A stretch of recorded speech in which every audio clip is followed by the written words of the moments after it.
जन संवाद, खुला मंच, खुली बहस।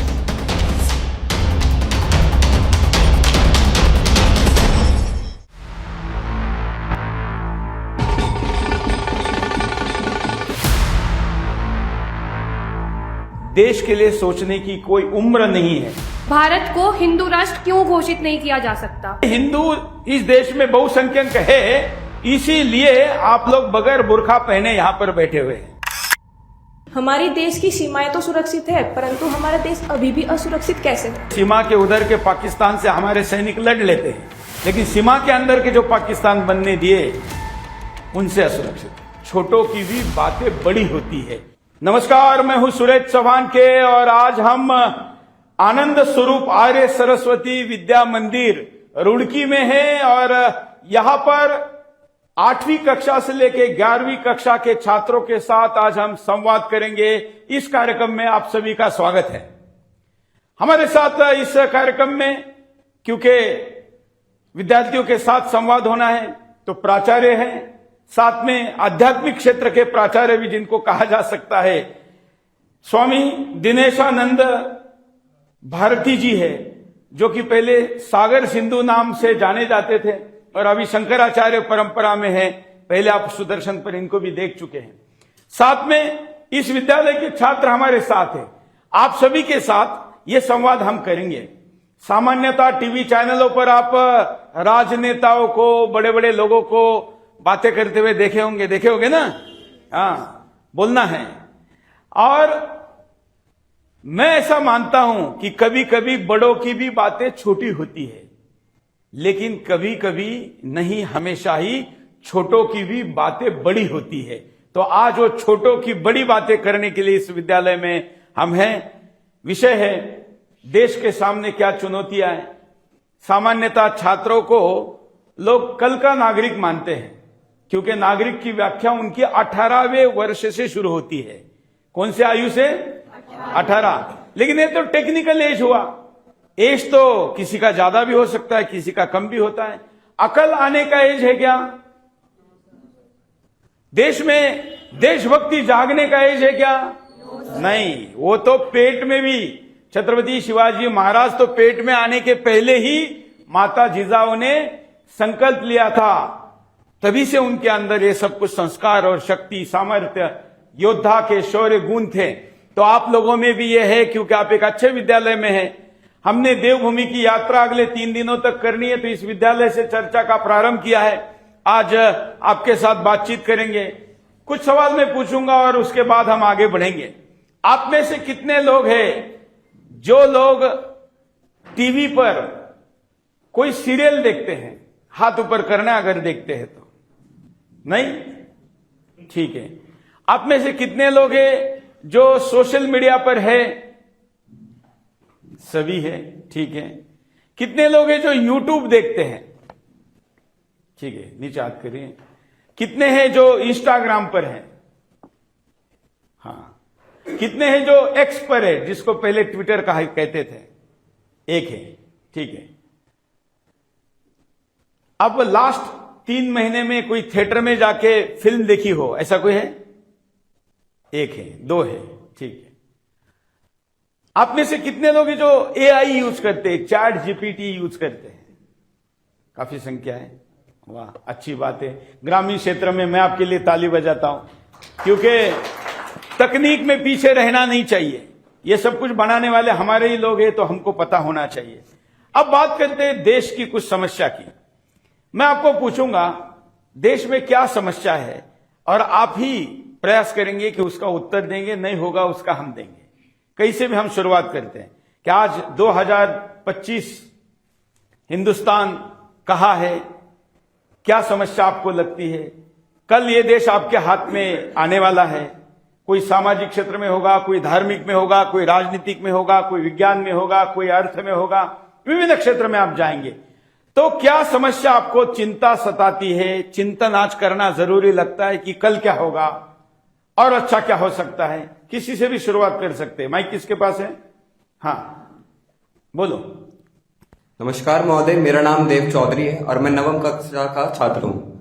जैसे कि मैं एक नवम कक्षा का छात्र हूँ, तो नवम कक्षा को एक बहुत ही महत्वपूर्ण कक्षा माना जाता है। इस कक्षा में बहुत सारी चुनौतियां हमारे सामने आती है, उनके लिए हमें तैयार रहना अनिवार्य होता है।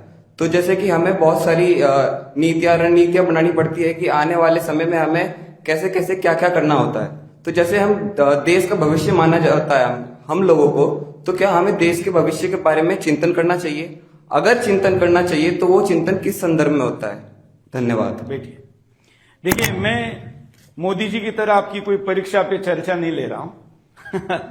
स्कूल में क्या सिलेबस है इसकी चिंता करने वाले लोग यहाँ है और आप अच्छे विद्यालय में हैं, इसलिए मैं उसकी बात नहीं करूंगा। लेकिन जो आपने प्रश्न का अंतिम हिस्सा पूछा कि क्या 9वीं के छात्र जिसको अभी 10वीं में बोर्ड की परीक्षा देने जाना है, क्या उन्होंने अभी समय देश में क्या हो इस पर लगाना इन द शॉर्ट, जहां तक मुझे लगता है कई होशियार छात्रों के मन में आता है कि वेस्ट करना चाहिए क्या, हमने तो अपना स्कूल में टाइम देना चाहिए, बराबर। ज्यादातर लोग यही सोचते हैं, लेकिन देश के लिए सोचने की कोई उम्र नहीं है, वैसे ही कोई कक्षा भी नहीं है। जैसे आप अपना स्कूली सिलेबस पूरा करते जा रहे हैं, साइमल्टेनियसली आप अपनी व्यक्तिगत दिनचर्या भी पूरी करते हैं ना। किसी का जन्मदिन है, रिश्ते नाते उधर भी जाते हैं, विवाह में भी जाते हैं। तो ये सब कुछ जब चल सकता है तो देश का क्या हो इस पर भी चिंतन हो सकता है और ये करना ही चाहिए। हाँ, आप सभी को मेरा नमस्कार। मैं अंशिका तोमर कक्षा 11 से हूँ। मेरा आपसे प्रश्न है कि जैसे आज हम सभी यहाँ पे एकत्रित हुए हैं राष्ट्रवाद संवाद के लिए, तो हमारे देश में हिंदू कितने प्रतिशत है? 60 से 50। तो जब भारत को हिंदू राष्ट्र क्यों घोषित नहीं किया जा सकता, और अगर घोषित किया जा सकता है तो हम छात्रों की उसमें क्या भूमिका हो सकती है? धन्यवाद। वाह, ये इसके लिए तो तालियां होनी चाहिए। पहले तो प्रतिशत 80 है, कहने के लिए 80 है, लेकिन 80 में 10% दिशाहीन है, उनको अपने हिंदू होने पे कुछ ज्ञान ही नहीं है। 10% ऐसे भी है जिनको हिंदू होने पे शर्म है, क्योंकि उनको गर्व की अनुभूति होने लायक ज्ञान मिला ही नहीं है। तीसरे ऐसे जो सेकुलर हैं 10%, फिर 10% ऐसे भी कि जिनको वो क्या है यही पता नहीं, हिंदू होना तो बहुत दूर की बात है, मनुष्य होना भी पता नहीं है। और 20% ऐसे है जिनकी लॉयल्टी अपने राजनीतिक दल से है, इसलिए वो हिंदू होकर भी हिंदू नहीं है। तो फिर बचे हुए हिंदुओं की संख्या कम है, लेकिन फिर भी हिंदू जनसंख्या के अनुपात में कहा जाए तो जो आपका प्रश्न था वो 80% है। और यह हिंदू राष्ट्र घोषित, ये हिंदू राष्ट्र क्यों ना हो, यह आपका प्रश्न है। तो आपके विद्यालय के प्रांगण में ही मैंने डॉक्टर हेडगेवार जी का चित्र देखा, तो डॉक्टर हेडगेवार जी कहते थे कि यह हिंदू राष्ट्र था, यह हिंदू राष्ट्र है और यह हिंदू राष्ट्र रहेगा। तो आपको यह हिंदू राष्ट्र रहेगा ही, हाँ, हिंदू राष्ट्र घोषित होना चाहिए, इसमें क्या आपत्ति है? बिल्कुल नहीं होनी चाहिए। बल्कि ये हिंदू इस देश में बहुसंख्यक है, इसीलिए आप लोग बगैर बुर्खा पहने यहां पर बैठे हुए हैं। अगर इस देश में हिंदू बहुसंख्यक नहीं होते तो आप बच्चियों को हम देख भी नहीं पाते, बराबर। इस देश में डेमोक्रेसी नहीं होती, इस देश में ऐसा टीवी चैनल नहीं होता। ऐसे अब इस्लाम के धारणा में सबसे एकदम इस्लामी देश कौन सा है, तो वो कहते तालिबान है। तो तालिबान में छात्र छात्रा एक कक्षा में नहीं बैठ सकते, बैठ सकती है क्या? नहीं। तो इस देश में हिंदू होने के फायदे सभी को है, इवन मुसलमान को भी फायदा है, क्योंकि उनकी बच्चियां भी खुले में बैठ सकती है। आप में है कोई मुस्लिम परिवार की छात्रा? तो हिंदू होना और हिंदू राष्ट्र घोषित होना आपके लिए ज्यादा जरूरी है। हमारी पीढ़ी तो निकल जाएगी, लेकिन आपके पीढ़ी ने अगर इस देश को हिंदू राष्ट्र घोषित नहीं हुआ तो फिर आपके लिए ये राष्ट्र इस्लामी होगा। इसके पास दो ही चॉइस है, या तो ये हिंदू राष्ट्र रहेगा या फिर क्या होगा? बोलना है जोर से, क्योंकि आप इस एज में हैं कि एनर्जी दिखनी चाहिए। भोजन हुआ ना? हाँ। तो ये देश या तो क्या है? हिंदू राष्ट्र है, और अगर हिंदू राष्ट्र किसी ने किसी कारणों से घोषित नहीं होने दिया तो फिर क्या घोषित होगा? इस्लामी राष्ट्र। और वो फिर मानवता के लिए भी अच्छा नहीं रहेगा। हमारे पुरखों ने बलिदान दिए, जिनके महापुरुषों के नाम यहां पर लिखे हुए हैं, ये वंदे मातरम यहां लगा हुआ है। ये वंदे मातरम इस्लामिक राष्ट्र होने के बाद रहेगा क्या? नहीं रहेगा। ये राष्ट्रगान जो है जनगण मन, ये भी बदला जाएगा। और ये जो सरस्वती वंदना है ये भी नहीं रहेगी। ये तो कुछ लोगों के लिए कोई विशेष बात नहीं होगी, वो कहेंगे कि क्या फर्क पड़ता है, अल्लाह अकबर बोल देंगे। लोगों को पता ही नहीं है। अभी मनमोहन सिंह जी की उनके निधन पर टीवी चैनल लिख रहे अलविदा मनमोहन। उनको यह पता ही नहीं कि अलविदा मतलब अल्लाह के हवाले। हिंदू कैसे अल्लाह के हवाले हो सकता है? विद्यालयों में यह शिक्षा देनी जरूरी है कि शब्दों का प्रयोग बहुत महत्वपूर्ण है, क्योंकि उन शब्दों के प्रयोग से ही तो भावनाओं को व्यक्त किया जाता है। हिंदू राष्ट्र होगा तो फिर आप लोगों के संस्कार भी वैसे ही किए जाएंगे। हालांकि आपका विद्यालय तो इन बाकी चीजों से अछूता है, लेकिन हम दिल्ली जैसे महानगरों में रहने वाले लोग, आज के विद्यालयों में नशा पहुंच चुकी है। वहां पर उनको हिंदू होने पे गर्व नहीं है, वो तो ग्लोबल सिटीजन होने की बात करते हैं। लेकिन ग्लोबल सिटीजन भी तब बनोगे जब आपका दर्शन हिंदू होगा। आगे।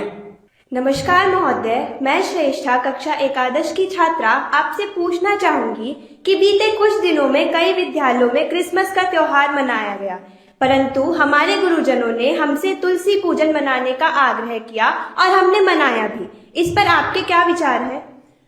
तुलसी पूजन के पहले क्या होता था हिंदुस्तान में, या अभी भी कई जगह हो रहा है? एक दूसरे पौधे का पूजन होता है। पूजन तो नहीं होता लेकिन सेलिब्रेशन होता है। उसका नाम क्या है? Christmas tree. कहाँ का है? यूरोप का है। यहां पर उगता है क्या? नहीं। तो फिर किसका लगाते हैं? प्लास्टिक का। पौधे का, किसी भी पौधे से हमें आपत्ति नहीं, लेकिन सबसे अच्छे पौधे से शुरुआत करेंगे ना। सबसे खराब पौधे के पास तब जाएंगे जब कुछ और ऑप्शन है ही नहीं। वहां कोई ऑप्शन नहीं है तो करते हैं, हमें उस पर आपत्ति नहीं है। लेकिन हमारे यहां पर अगर सबसे अच्छे पौधे से शुरुआत करेंगे तो फिर कौन सा पौधा आता है? तुलसी। क्यों?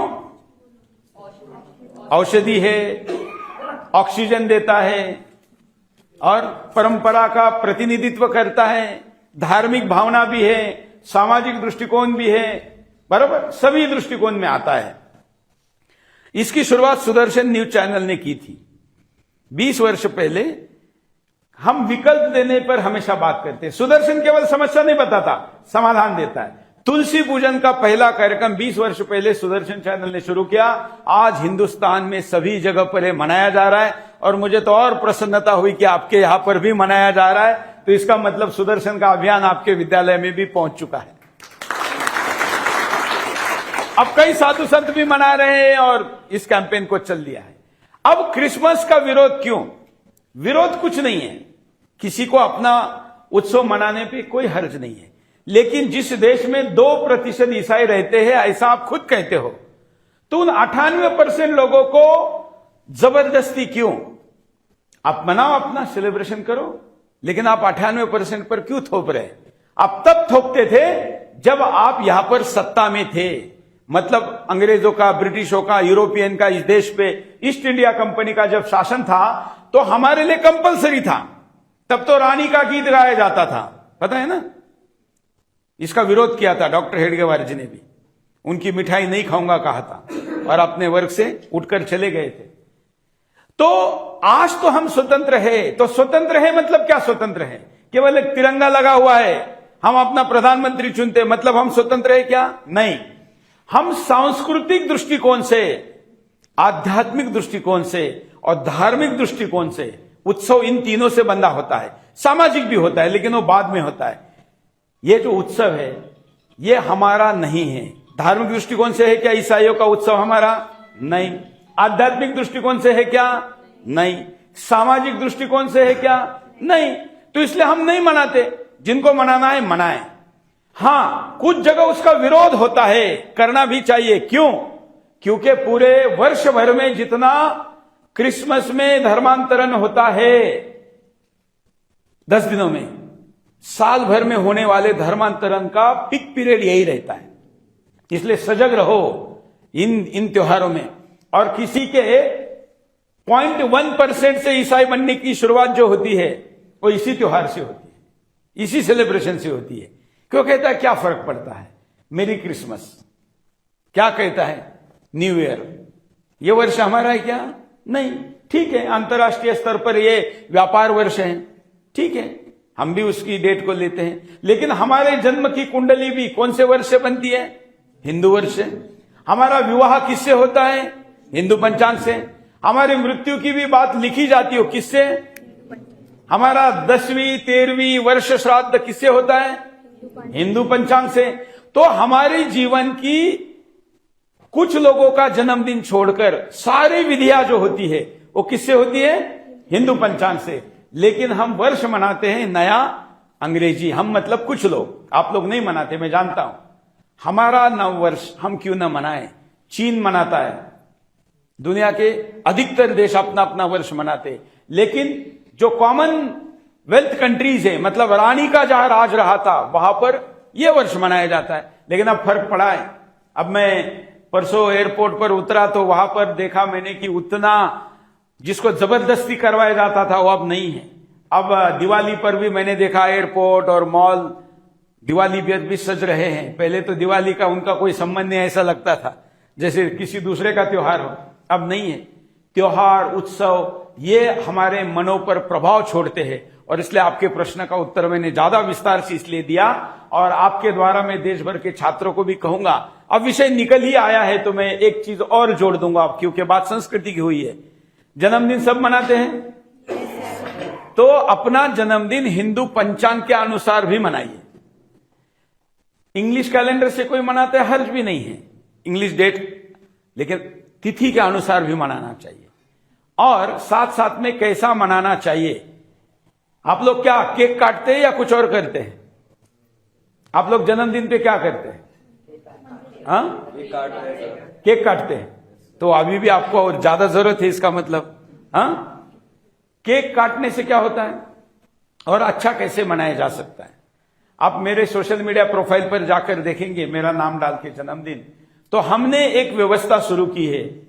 जिसका जितना जन्मदिन है, जैसे मानो आप 9वीं 8वीं कक्षा से यहां पर छात्र है, तो इसका मतलब हो गया कि 13-14 साल से के होंगे, तो जिसका आयु 13वां वर्ष जन्मदिन आएगा उसके घर के लोगों ने 13 दीपक जलाने हैं। मेरा जितना जन्मदिन है मैं उतना दीपक लगाऊं। एक मोमबत्ती लगाकर या कुछ मोमबत्तियां लगाकर उसको हवा मार के बुझाने से अच्छा दीपक लगाना है कि नहीं? है कि नहीं? अगर पूरा समर्थन है तो जोर से बोलने का, है कि नहीं? हाँ, तो ये दीपक लगाया जा सकता है। फिर हम क्या करते हैं, कम से कम 5 सुवासिनी महिलाएं, मतलब जिनका विवाह हो चुका है, ऐसी महिलाओं के द्वारा पूजन किया जाता है। अच्छा लगता है कि नहीं? और हैप्पी बर्थडे कहने के बजाय बधाई ओ बधाई, जन्मदिन की बधाई, गूगल यूट्यूब डाल के देखना, ये गीत मिलेगा, बहुत अच्छा आशीर्वाद और शुभकामनाएं उसमें दी हुई है। तो हमको ना केवल क्रिसमस को ना कहना है, हमको उनके जन्मदिन की शैली को भी ना कहना है। तो और अच्छा क्या हो सकता है? तो आप अपने सारे परिवार के मित्रों के साथ किसी मंदिर में जाकर जन्मदिन मनाएं, दिए लगर मनाएं, और अच्छा हो सकता है। तो केक काटकर जन्मदिन, और आजकल तो केक केवल काटते नहीं है, वो केक काट के वो चेहरे पर लगा देते हैं और न जाने क्या क्या करते हैं। ये इसका कोई तारतम्य है क्या? नहीं है। बुजुर्गों का आशीर्वाद लेना चाहिए। वैसे तो माता पिता का रोज दर्शन करना चाहिए, लेकिन कम से कम उस दिन करे, माता पिता भी आशीर्वाद दे, गुरुजन आशीर्वाद दे। तो मुझे लगता है कि विद्यालय ने भी कोई ऐसी व्यवस्था तैयार करनी चाहिए जन्मदिन की। आप तो जिस दिन भी विद्यालय है उस दिन जितने लोगों का जन्मदिन है मनाइए, और उतने दिए लगा के मनाइए। हम सुदर्शन में महीने में एक दिन जन्मदिन मनाते हैं। उस महीने में जिनका भी जन्मदिन है उन सभी को उस दिन खड़ा करते हैं, सभी का भारतीय पद्धति से जन्मदिन मनाते हैं। तो आज से इस विद्यालय में, आनंद स्वरूप आर्य सरस्वती विद्यालय में, आज किसी का जन्मदिन है क्या? चलो अब कल से जिसका जन्मदिन आएगा, आप विद्यालय इसको मनाएगा। अब रेस्टोरेंट में जाते हैं, पीछे लिखा होता है हैप्पी बर्थडे, कॉर्नर बना होता है ना? किसी का भी जन्मदिन हो वो कॉर्नर दे देते। तो क्या विद्यालय में, मंदिरों में एक ऐसा कॉर्नर नहीं बन सकता जहां पर जन्मदिन की शुभकामनाएं और बहुत अच्छा सा कॉर्नर बनाया जाए और विद्यालय उसका जन्मदिन मनाए। हो सकता है कि नहीं? मनाया जाता है, शुरू होगा, ठीक है। चलिए, ये अच्छा निर्णय अब तक भी होता था और आगे अच्छे से किया जाएगा। आगे।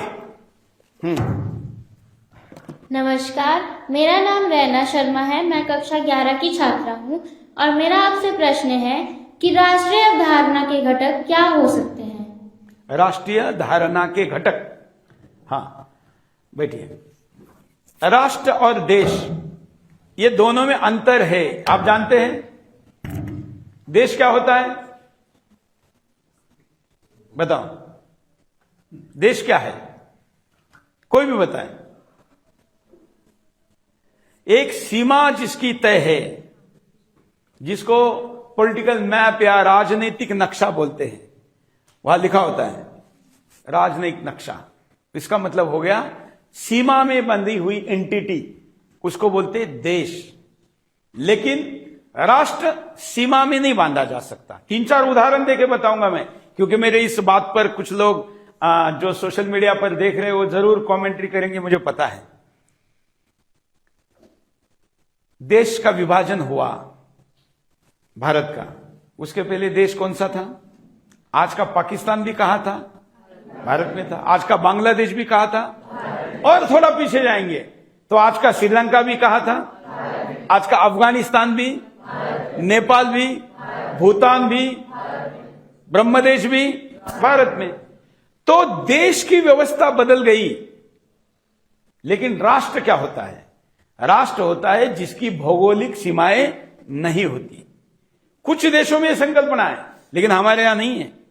हमारे यहां पर विदेशी चिंतक भी जो आए, उन्होंने भी कहा कि भारत भौगोलिक सीमाओं से बंधा हुआ नेशनलिज्म यहां नहीं है। मेरे पास उन सबके नाम भी है, मैं ज्यादा विस्तार में नहीं जाना चाहता। लेकिन विदेशी चिंतकों ने कहा कि हम भारत में गए तो यहां अलग अलग राजा हुआ करते थे, मतलब वो देश थे, लेकिन उन देशों का राष्ट्र भावना से संबंध नहीं था। कोई कहीं भी जा सकता था। आज भी पाकिस्तान का विभाजन भले ही हुआ हो, लेकिन राष्ट्र भावना में वो भूमि किसकी है? हमारी है। देश पाकिस्तान हो सकता है, लेकिन हिंदू राष्ट्र में, आज का हिंदू राष्ट्र अगर हम कहेंगे या कल का भी कहेंगे, तो उसमें पाकिस्तान की भूमि भी आएगी कि नहीं? बांग्लादेश की आएगी। राष्ट्र भावना। अब आप कहेंगे थोड़ा और एक्सप्लेन करिए, तो एक देश का नाम आप सब जानते होंगे, इजराइल। जानते? क्यों जानते? किसको मारता है? किसको मारता है? जिहादियों को। हाँ, इजराइल के पास देश नहीं था, मतलब यहूदियों के पास देश नहीं था। इंग्लिश में उनको ज्यूस कहते हैं। यहूदी 2000 साल तक, उनके पास 2000 वर्षों तक कोई भूमि नहीं थी। जब भूमि नहीं थी तो देश नहीं था। तो एक दूसरे को जब भी मिलते थे तो कहते थे कि अगली भेंट हमारी होगी यरूशलेम में। क्या बोलते थे? यरूशलेम में, इजराइल में। कहीं भी, भारत में भी मिलते थे। सुबह मिलते थे, दोपहर में मिलते थे, शाम में मिलते थे, कितने भी बार मिलते थे। लेकिन पुनः मिलेंगे कहने के लिए वो क्या कहते थे? अगली भेंट अपने देश में। देश था क्या? नहीं। कितने वर्ष नहीं था? 2000 वर्ष नहीं था। लेकिन 2000 वर्ष बाद वो देश मिला। क्यों? क्योंकि उनके पास राष्ट्र की भावना थी। मतलब राष्ट्र जीवित रहेगा तो देश नहीं होगा तो भी बनेगा, और है तो बचेगा। लेकिन देश होगा और राष्ट्रीय भावना नहीं होगी तो देश भी नहीं बचेगा। इसके उदाहरण भारत भी है और भी कई देशों के दिए जा सकते हैं। इसलिए आपके प्रश्न की बैकग्राउंड मैंने भूमिका बनाई कि ये क्यों जरूरी है। अब इसके प्रतीक क्या है, या आपने कहा बराबर ना? प्रतीक पूछा ना? घटक, वही प्रतीक। घटक क्या है? तो संस्कृति एक घटक है, समान संस्कृति। अब लोग कहते ये कैसी समान संस्कृति आपकी? कपड़ों की संस्कृति देखे तो दक्षिण में जाएंगे तो लुंगी लगाते हैं, ऊपर में जाएंगे तो चूड़ीदार पहनते हैं, और बीच में कुछ और पहनते हैं। कई 9 वारी साड़ी है, कई 6 वार साड़ी है, कई पर पंजाबी ड्रेस पहनते हैं, कई पर और कुछ पहनते हैं। तो लोग बोलते हैं कि ये इनका क्या है? ये एकता नहीं मानते। लोग कहते हैं यूनिटी इन डाइवर्सिटी। ऐसा नहीं है, एक्चुअली डाइवर्सिटी इन यूनिटी है। मतलब हमारी जो विविधता है वही हमारी एकता है। एकता में विविधता नहीं है, क्योंकि अगर आप ऐसा कहोगे कि एकता में विविधता है तो इसका मतलब आप फूटने का स्कोप दे रहे हैं, आप लोगों को विद्रोह का चांस दे रहे हैं, मौका दे रहे हैं, मुद्दा दे रहे हैं। ऐसा नहीं है, यह विविधता ही हमारी एकता है।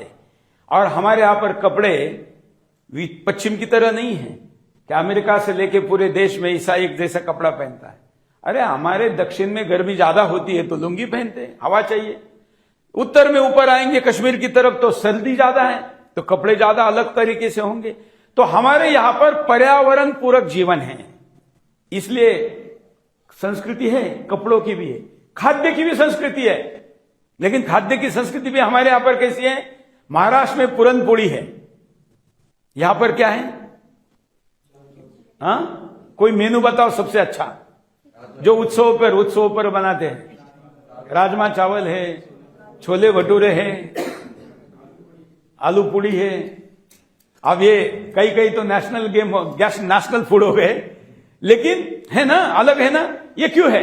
ये इसलिए है क्योंकि ये आपके शरीर को पर्यावरण के अनुरूप होने चाहिए, पचना चाहिए। हमारे यहां पर अंधभक्ति नहीं है ना। पिज्जा अमेरिका में डिजाइन हुआ तो आप अमेरिका, यूरोप, एशिया और नीचे ऑस्ट्रेलिया तक एक ही जैसा पिज्जा खाया जा रहा है, और इसलिए फिर बीमारियां होती है। हजम करने के लिए साथ में कोक रखना पड़ता है, ठीक है ना।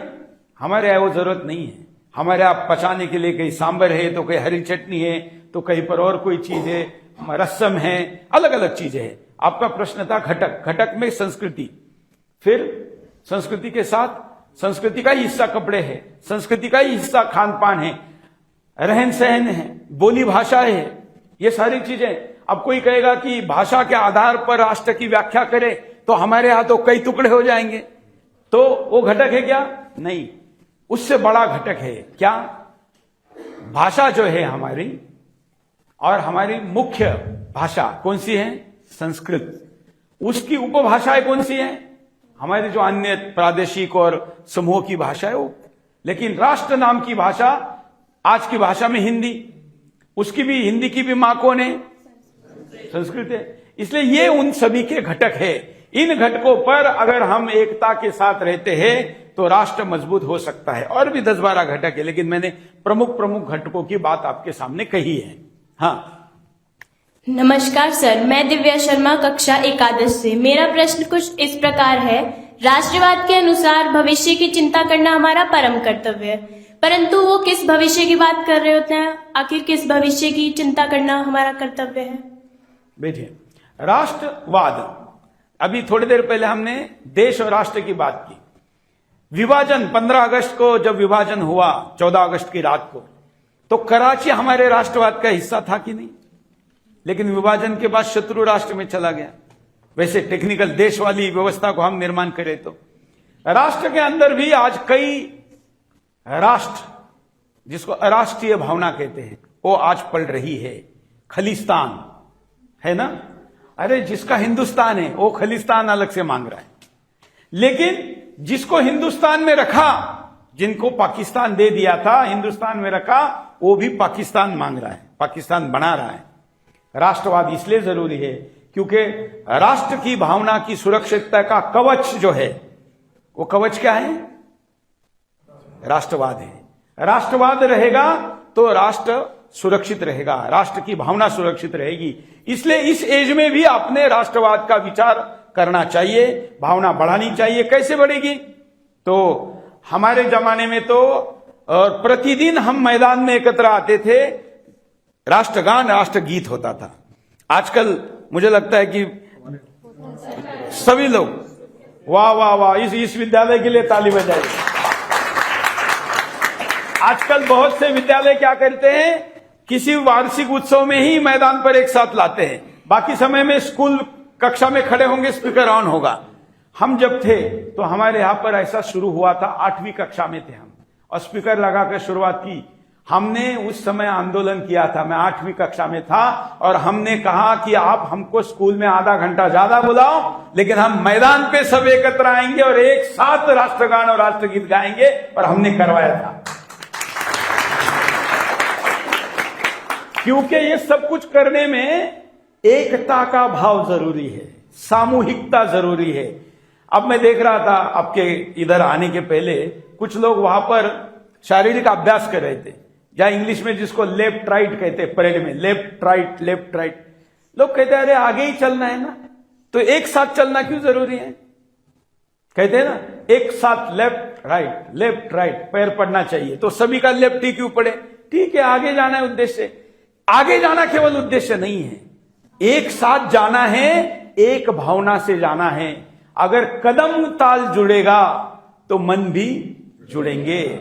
इसलिए ये प्रतीक होते हैं, ये उसका अभ्यास होता है। और एजेंसियों में, फोर्सेस में ये डिसिप्लिन आना जरूरी है, इसलिए वहां पर लेफ्ट राइट करते हैं। आप लोगों का भी स्काउट में होता होगा, अन्य प्रार्थना के समय में भी होना ही चाहिए। तो आपके प्रश्न का उत्तर यह है कि इसलिए राष्ट्रवाद जरूरी है। आजकल लोग कहते हैं कि ग्लोबल नागरिक हैं, लेकिन आप ग्लोबल नागरिक तभी बन पाओगे जब आप आपके किसी देश के नागरिक होंगे। हाँ, नमस्कार सर, मेरा नाम वैष्णवी, मैं कक्षा एकादश की छात्र।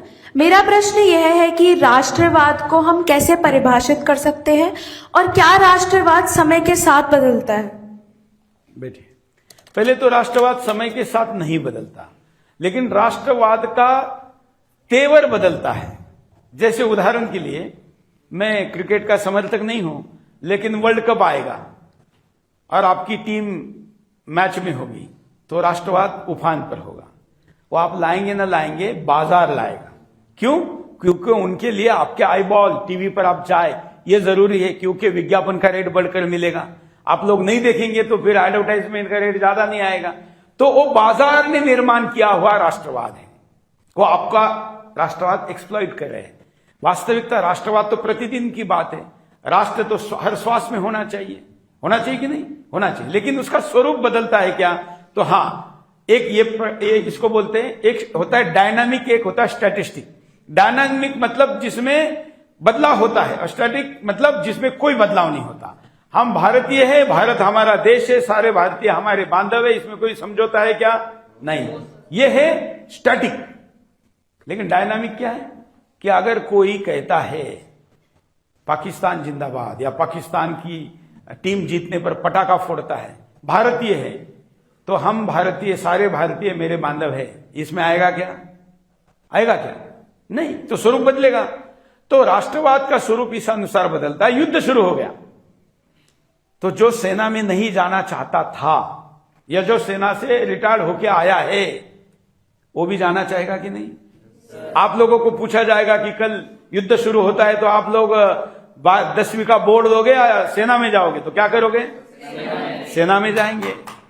ये पूछने की जरूरत ही नहीं भारत के छात्रों को, यही हमारा राष्ट्रवाद है। और इसलिए, लेकिन कुछ लोग सेना में जाकर भी देश के विरुद्ध काम करते हैं ना। तो इसलिए राष्ट्र भावना जरूरी है, और उसका स्वरूप क्या बदलता है, मैंने दोनों स्वरूप में बताया है। आगे। नमस्कार, मेरा नाम ऋषभ देव है और मैं कक्षा 9वीं का छात्र हूँ।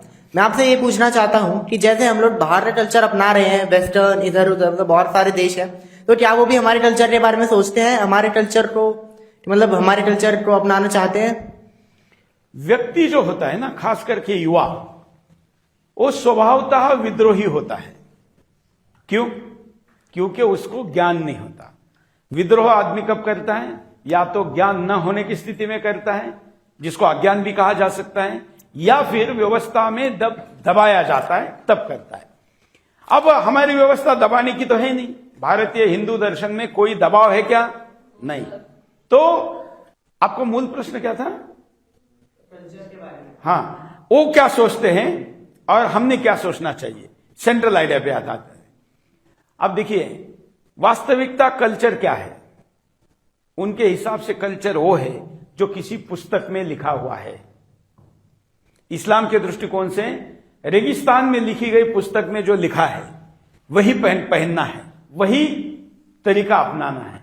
हमारे यहां पर ऐसा नहीं है। कल्चर की बात करें, अध्यात्म की करें, धर्म की करें, हम कल्चर का प्रश्न है तो कल्चर की बात करते हैं। हमारे यहां पर ऐसा नहीं है।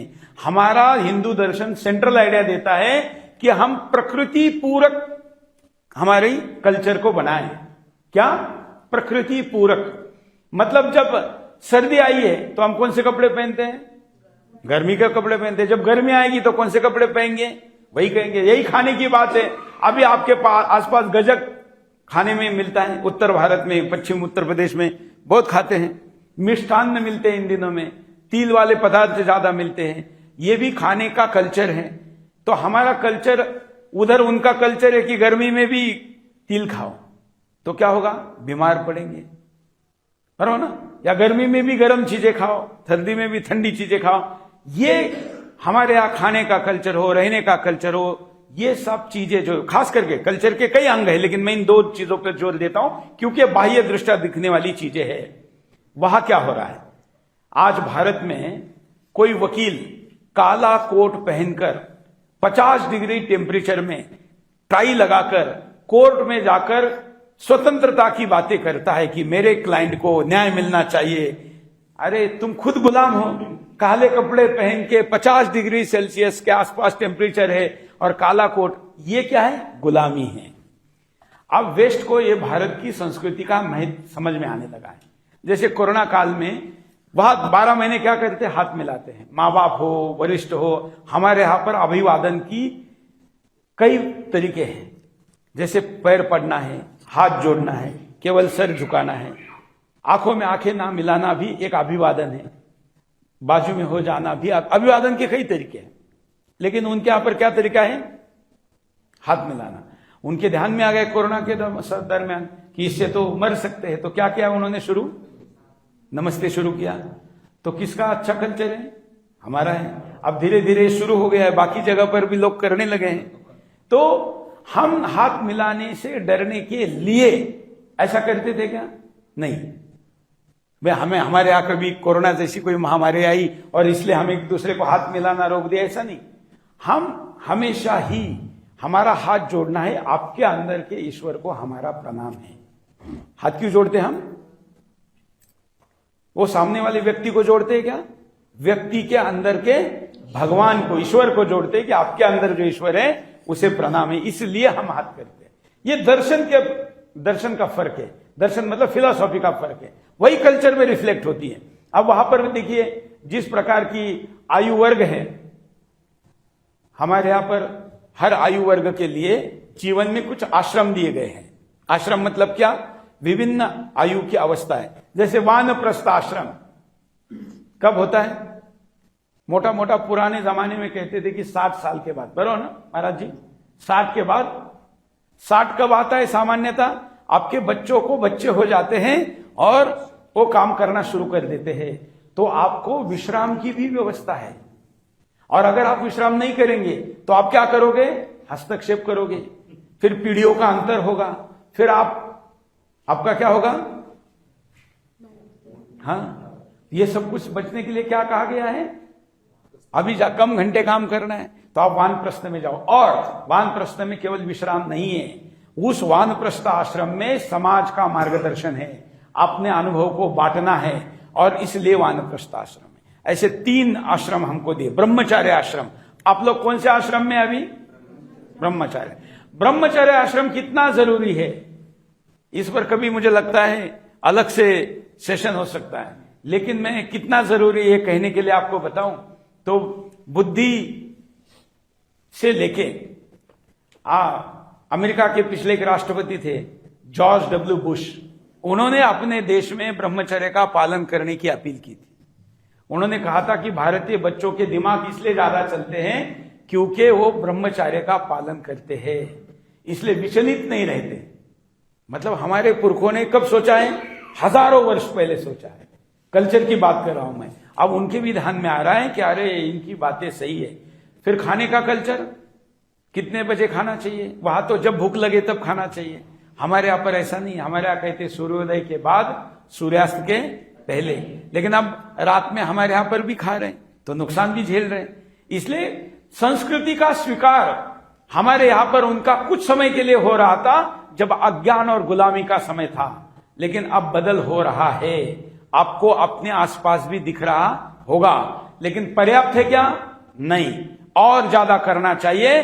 और ये देश हिंदू राष्ट्र है ऐसा हम जो कहते हैं वो तभी सही है ना कि जब हर व्यक्ति हिंदू हो, तो केवल नाम उसके दाखिले पर हिंदू लिखा है मतलब वो हिंदू है, या अधूरा सच है। पूरा सच ये है कि उसकी पूर्ण जीवन शैली संस्कृति के दृष्टिकोण से भी, धर्म के दृष्टिकोण से भी, आध्यात्म के दृष्टिकोण से भी हिंदू होनी चाहिए। तो पूरा विश्व भारत नहीं हो सकता, लेकिन पूरा विश्व हिंदू हो सकता है कि नहीं? देखिए, पूरे विश्व को भारत बनाएंगे ऐसा कहेंगे तो लोग कहेंगे कि साम्राज्यवादी विस्तार है। हमारे यहां पर ऐसा कभी नहीं कहा गया है, खास करके स्वतंत्रता के बाद। पहले तो हम लोग भी साम्राज्यवादी थे, हम लोगों ने साम्राज्य बनाना छोड़ दिए, इसलिए हम टुकड़े हो रहे हैं। हम कभी इंडोनेशिया से लेकर ईरान तक थे, हमने कहा कि नहीं हम साम्राज्य विस्तार नहीं करते, इसलिए जितना है वो भी हाथ से जा रहा है, ठीक है ना। लेकिन दूसरे देश पर देश थोपना जरूरी नहीं वर्तमान स्थिति में, लेकिन धर्म का प्रचार किया जा सकता है। और इसलिए आप लोगों को भारतीयता का प्रचार करना चाहिए, खास करके इंटरनेट के युग में। अब कैसा कर सकते हैं पूछा नहीं, लेकिन मैं जोड़ देता हूं। आप सब लोग सोशल मीडिया पर है, मैंने पहले पूछ लिया था। तो आप लोगों ने क्या करना चाहिए, सर्च करने आपके एज ग्रुप के विदेशी बच्चों से दोस्ती करनी चाहिए, ठीक है ना। अमेरिका के बच्चों से दोस्ती की, वहां यूरोप के बच्चों से दोस्ती की, और उनसे कहा कि मैं आपके ही एज का हिंदुस्तानी हिंदू बच्चा हूं, हमारे यहां पर आइए आप और हम मिलके संस्कृति पे चर्चा करते हैं, ठीक है। हमारी कुछ धारणाएं दुनिया के लिए आकर्षण का केंद्र है। मैं पिछले दिनों जर्मनी गया, तो उस एयरलाइंस की तरफ से ही मुझे गाड़ी दी गई थी ड्रॉप करने के लिए। घर से लेंगे, एयरपोर्ट लेके जाएंगे, एयरपोर्ट से एयरपोर्ट छोड़ेंगे, एयरपोर्ट से मैं जहां जाने वाला हूं वहां पर भी वही एयरलाइन छोड़ती थी। तो एक ड्राइवर मुझे लेने आया एयरपोर्ट पे, स्थानीय कार्यकर्ता भी थे। तो उस ड्राइवर ने मुझे कहा कि मैं आज आपकी ड्यूटी में खास करके आया। मैंने कहा क्यों? बोले मैं अमेरिकन वंश का हूं, लेकिन अमेरिका में सोशल सिक्योरिटी इतनी अच्छी नहीं, इसलिए जर्मनी में आया हूं, क्योंकि अब बहुत ज्यादा सोशल सिक्योरिटी है। और मैं जर्मनी में रहने आया, लेकिन मेरी खोज समाप्त नहीं हुई। अमेरिका में मुझे लगता था कि मुझे सोशल सिक्योरिटी चाहिए, लेकिन यहां जब आ गया तो भी लग रहा है कि कुछ कमी है। तो क्या कमी है पता नहीं। बोले घूमने कभी इंडोनेशिया जा रहा था, क्योंकि सस्ते में जो देश होते, ड्राइवर आदमी है तो कम खर्चे में जहां पर ज्यादा दिन रह पाएगा ऐसे ही देश जाएगा, इसलिए वो जा रहा था। उसने कहा कि अचानक से मेरी नींद खुली और मुझे ऐसा लगा कि मुझे कुछ अनुभूति हो रही है। देखिए मेरे रोंगटे खड़े हो गए, क्योंकि मेरे से उसने ये बात की थी, मुझे वो याद आ रहा है अभी दोबारा। तो उसने कहा कि मैं भारत के ऊपर से हवाई जहाज जा रहा था, मुझे कुछ अलग अनुभूति हुई, तो मैंने एयरक्राफ्ट के अंदर लगा हुआ नक्शा खोला और मुझे ऐसा क्यों हो रहा है, तो देखा तो भारत के ऊपर से एयरक्राफ्ट जा रहा था। तो मैंने कहा क्या है नीचे? तो बोले इंडिया है। मैंने कुछ नहीं पढ़ा था इंडिया का, लेकिन वहां गया। वहां जाने के बाद वहां के देश में, इंडोनेशिया में आज भी मंदिर है, वहां की एयरलाइंस का नाम गरुड़ा है, वहां की करेंसी के ऊपर नोट जो होती है उसके ऊपर लक्ष्मी है, मंदिर में सरस्वती है, गणेश जी है। वहां पर मुसलमान बन गए हैं लोग पूजा पद्धति से, लेकिन संस्कृति कौन सी है? हिंदू है। इसका जो प्रश्न है उसका उत्तर मैं दे रहा हूं, आपका जो प्रश्न है। तो उसने कहा कि मुझे इंटरेस्ट जगा, मुझे लगा कि अरे मैं सपने में कभी सोचता था यही सब कुछ दिखता था मुझे, तो ये कहां से आया? तो उसने कहा भारत से आया। हिंदू दर्शन पढ़ा, वापस गया तो जागता रहा, भारत के ऊपर से कब हवाई जहाज गुजरेगा, नीचे कुछ दिखाई तो नहीं दे रहा था, लेकिन एक अनुभूति हो रही थी। उसके बाद 2-1 वर्ष हो गए, मेरी ड्यूटी कभी किसी हिंदू या भारत से आने वाले व्यक्ति के साथ नहीं लग पाई। लेकिन जैसे ही मुझे आपका नाम पता चला, हमारे ग्रुप में आया, तो मैंने कहा कि इनकी ड्यूटी मुझे दीजिए, क्योंकि आपके बारे में मैंने प्रोफाइल में पढ़ा है कि आप हिंदूवादी है, पत्रकार है, ये है, गाड़ी चला रहा है। 1 घंटे की हमारी ट्रैवल थी, वो सवाल पूछता गया, मैं सुनता गया। मैंने कहा पहले इसको व्यक्त होने दो, वो बोलता गया। फिर मैंने कहा कि ये कुछ कुछ होता है जैसा है तुम्हारा, लेकिन तुम्हारा हिंदू दर्शन में सबसे बड़ा आकर्षण क्या है? तो उसने कहा देखिए मैं आपको फिर बताता हूं, मैंने अमेरिका क्यों छोड़ी, यूरोप क्यों आया, क्योंकि मुझे सोशल सिक्योरिटी चाहिए थी। यहां आने के बाद भी मुझे लगा कि जीवन के कई लक्ष्य अभी पूरे नहीं हुए। एक बीबी की थी, अमेरिका में छोड़ दी, यूरोप में आकर यहां की बीबी की, ऐसा लगा कि इसके साथ निभ जाएगा, ये तो 6 महीने में चली गई। दूसरी की, मतलब तीसरी की यूरोप में, दूसरी वो भी छोड़ गई, तो अनसेटिस्फैक्शन है। पता नहीं जीवन में कुछ ऐसा खोया खोया सा है। तो मैंने हिंदू दर्शन पढ़ते समय मेरे ध्यान में आ गया कि अगर आपका इस जीवन में कुछ काम अधूरा बचा हुआ है तो आप अगले जन्म में पुनः आ सकते हैं। और मैं ईसाई हूं, मेरे पास पुनः आने की व्यवस्था नहीं है, इसलिए मैं हिंदू धर्म के बारे में जानना चाहता हूं। आप मुझे अगर बताएंगे तो मैं हिंदू धर्म कबूल करना चाहता हूं, क्योंकि मैं पुनर्जन्म लेना। ये मेरे साथ घटा हुआ उदाहरण है। वो ड्राइवर आज भी मेरे संपर्क में है। वहां का ड्राइवर मतलब अपने यहां इतनी कम सैलरी नहीं होती, वहां ज्यादा होती है। ये बड़ा प्रोफेशन है, बहुत बड़ा व्यक्ति कोई है तो ही ड्राइवर रख पाता है। लेकिन एक ड्राइवर का काम करने वाला अमेरिकन वंश का, जहां की टेक्नोलॉजी इतनी हाईटेक है, यूरोप जहां पर भोग नाम के व्यवस्था का सर्वोच्च उनके दृष्टिकोण से स्थान है, वहां पर भी क्या कहा जा रहा है कि जीवन की आशा अपेक्षाएं पूरी नहीं हो रही है, इसलिए मुझे हिंदू बनना है। क्यों? क्योंकि पुनर्जन्म। तो हमारे पास सबसे बड़ी चीज क्या है? पुनर्जन्म। यह और किसी के पास है क्या? नहीं है। इस्लाम में भी नहीं है, ईसाईयत में भी नहीं है। इसलिए हमारे पास ये सबसे बड़ी स्ट्रेंथ है और इस स्ट्रेंथ को हमने पूरा उपयोग में लाना चाहिए। अब हम समाप्ति की तरफ चलते हैं। एक आध दो सवाल जल्दी जल्दी लेते हैं, जल्दी जल्दी उत्तर देते हैं। नमस्कार आप सभी को। मेरा नाम हंसिका है, मैं कक्षा एकादश अ से हूँ और मेरा आपसे प्रश्न यह है कि हमारी देश की सीमाएं तो सुरक्षित है, परंतु हमारा देश अभी भी असुरक्षित कैसे है? सीमा तो सुरक्षित है क्योंकि सीमा के उधर के पाकिस्तान से हमारे सैनिक लड़ लेते हैं, लेकिन सीमा के अंदर के जो पाकिस्तान बनने दिए उनसे असुरक्षित है। हाँ, आगे। नमस्कार महोदय, मैं अनन्या त्यागी कक्षा 7 की छात्रा हूँ और मेरा प्रश्न यह है कि एक अच्छे देश की क्या क्या गुण होते हैं और एक देश को क्या चीज अच्छी और क्या चीज बुरी बनाती है? देखिए, एक देश भूमि से बनता है और एक देश के अंदर समाज होता है। किसी समाज के अच्छे लक्षण क्या है? तो मानवतावादी है, दया, करुणा, शौर्य उसके अंदर है, वो अच्छा समाज है। जो दूसरे के ऊपर अत्याचार नहीं करता और खुद अत्याचार नहीं सहता। मुझे लगता है कम भाषा में इस एज में इतना पर्याप्त है। हाँ। नमस्कार श्रीमान, मैं अनमोल त्यागी कक्षा 9 से आपके समक्ष ये एक प्रश्न लेकर प्रस्तुत हूँ। मेरा प्रश्न यह है कि अगर हम एक सच्चे हिंदू हैं तो हमारी विचारधारा क्या होनी चाहिए? देखिए, मैंने काफी विस्तार से पहले ही बताया, लेकिन हम हिंदू है तो केवल नाम के हिंदू ना हो, हमारा सोचने का तरीका, फिलॉसफी, दर्शन, ये भी हिंदू होना चाहिए, तभी हम हिंदू हैं। नहीं तो नहीं। हाँ, मतलब वो तो प्रतीक हो गए। हिंदू चिन्ह भी बदलते हैं, अलग अलग जगह पर अलग अलग है। कहीं पर त्रिपुंड है तो कहीं पर तिलक है, वो भी अलग है। लेकिन हिंदू जो चिन्ह है उनको भी धारण करना चाहिए। मैंने क्या किया हुआ है? तिलक लगाया। अब तिलक लगाने की द्वार पर ही व्यवस्था है, आपके यहां पर भी है। हम लोगों को तिलक लगाया जबकि लगा हुआ था। क्यों? क्योंकि जब बाहर से आते थे तो हाथ पैर कहाँ धोते थे? बाहर ही धोते थे। तो हाथ पैर धोकर जब व्यक्ति घर में पुनः आएगा तो सबसे पहले क्या लगाते थे? तिलक लगाते थे। ठीक है, उसका स्वागत करते थे। तो तिलक लगाना चाहिए। जैसे लड़कियां बिंदिया लगाती है, आप सुदर्शन की लड़कियां जो एंकर आती है, आपने देखा होगा कि सभी बिंदी लगाती है। ये मेरा बेटा है, ये भी एक टीवी एंकर है, ये भी अपना शो जब करता है तो क्या करता है? तिलक लगाता है। तो अपने प्रतीकों का भी ध्यान रखना चाहिए, ये अच्छी बात है। अब हम समाप्ति की तरफ जाते हैं। कुल मिलाकर आपकी सारी भावना राष्ट्र चिंतन के इर्द गिर्द रही और इस आयु में जहां 8वीं कक्षा से लेकर 11वीं कक्षा के छात्र है और वो 1 घंटा एक राष्ट्रीय चैनल के संपादक के साथ केवल राष्ट्र पर चिंतन चर्चा कर रहे हैं, ये मेरे लिए राष्ट्र सुरक्षित होगा इस धारणा को मजबूत करता है।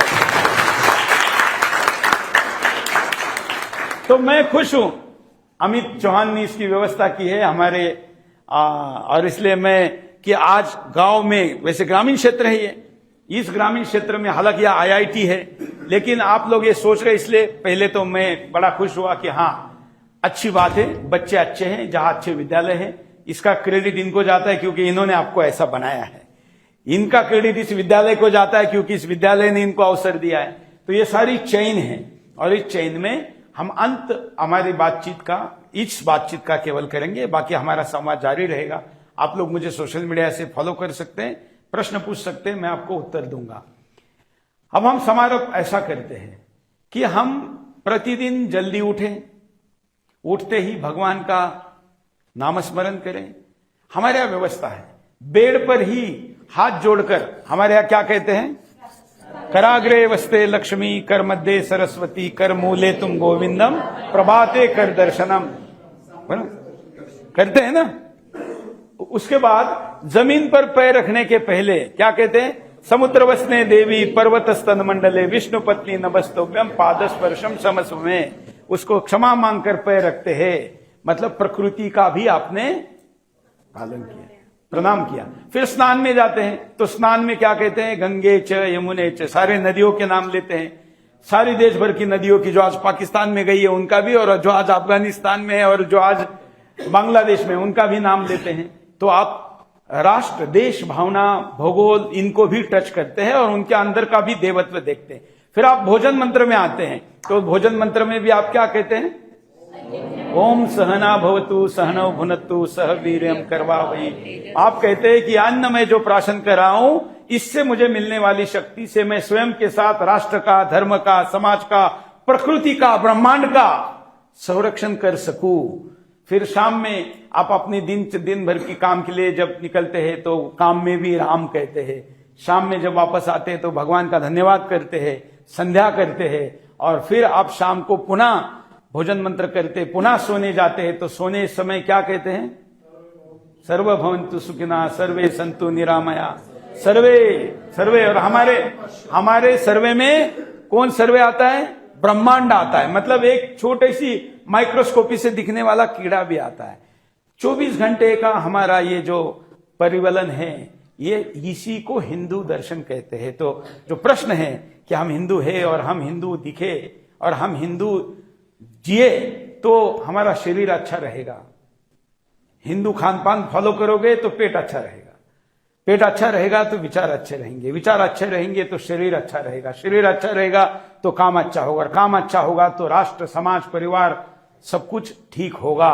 और इसलिए पूरे विश्व की समस्याओं का समाधान किसमें है, हिंदू के रूप में जीने में। हिंदू जन्म आपके हाथ में था नहीं, आपके कर्मों के हाथ में था, लेकिन आज आपके हाथ में हिंदू बनकर आप इस पृथ्वी पर है। इसलिए आपका कर्तव्य है कि आपने हिंदू दर्शन के अनुरूप अपना जीवन जीना, बाकी लोगों को जीने के लिए प्रेरित करना, और बाकी लोगों में केवल भारत नहीं, भारत के बाहर के लोगों को भी प्रेरित करना, और हिंदू राष्ट्र बनाकर विश्व की मानवता बचाना।